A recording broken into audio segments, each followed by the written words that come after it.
বাংলাদেশ জামায়াতে ইসলামীর কেন্দ্রীয় কর্ম পরিষদের সদস্য, খুলনা অঞ্চলের সহকারী পরিচালক, পাইকগাছা কয়রার সংসদ সদস্য প্রার্থী আলহাজ মাওলানা আবুল কালাম আজাদ কয়রায় আগমনে মানুষের ঢল নামে।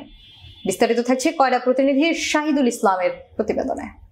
শুক্রবার বেলা 12টায় মোটরসাইকেলে শোভাযাত্রা করে কয়রার বিভিন্ন এলাকায় পথসভা করেন মাওলানা আবুল কালাম আজাদ। জামায়াতে ইসলামী ও ছাত্র শিবিরের কর্মী সহ বিভিন্ন শ্রেণী পেশার মানুষের স্বতঃস্ফূর্তভাবে অংশগ্রহণে মানুষের ঢল নামে উপজেলার বিভিন্ন সড়ক প্রদক্ষিণ করেন।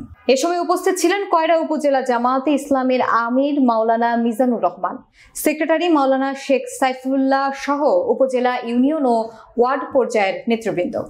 ছাত্র জনতার আন্দোলনে আওয়ামী লীগের 15 বছরের দুঃশাসন থেকে দেশের মানুষ মুক্ত হয়েছে উল্লেখ করে জামায়াতে ইসলামীর কেন্দ্রীয় কর্ম পরিষদ সদস্য মাওলানা আবুল কালাম আজাদ বলেন, বিগত 15 বছর আওয়ামী লীগ জুলুম, নির্যাতন আর ভোট ডাকাতি করে ক্ষমতায় ছিল।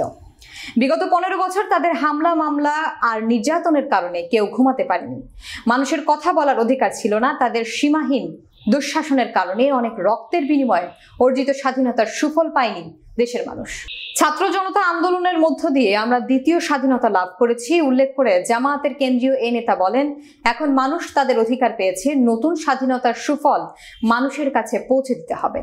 হামলা, ভাঙচুর, লুটপাট করে ছাত্র জনতার এই অর্জন কোনোভাবেই যাতে ম্লান না হয় সেদিকে লক্ষ্য রাখতে হবে। তিনি আরো বলেন, বাংলাদেশ জামায়াতে ইসলামী ভাঙচুর, লুটপাটে বিশ্বাসী নয়। দলটি দেশ এবং দেশের মানুষের জন্য কাজ করতে চায়।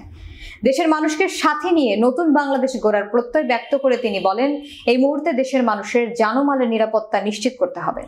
জামায়াতের নেতাকর্মীরা মন্দির এবং মানুষের বাড়ি পাহারা দিচ্ছে উল্লেখ করে তিনি পুলিশ ও প্রশাসনের সবাইকে নির্ভয়ে কাজ করার আহ্বান জানান।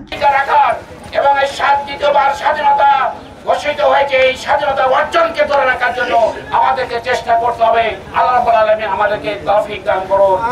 এই কালনার জনমানুষের কাছে আমার একটি দাবি, সেটা হলো এই শান্তি এবং স্বস্তিতে বসবাস করতে গেলে আপনার পাড়ায়, মহল্লায় মহল্লায় আপনাদের পাহারা দিতে হবে। পারবেন ইনশাআল্লাহ।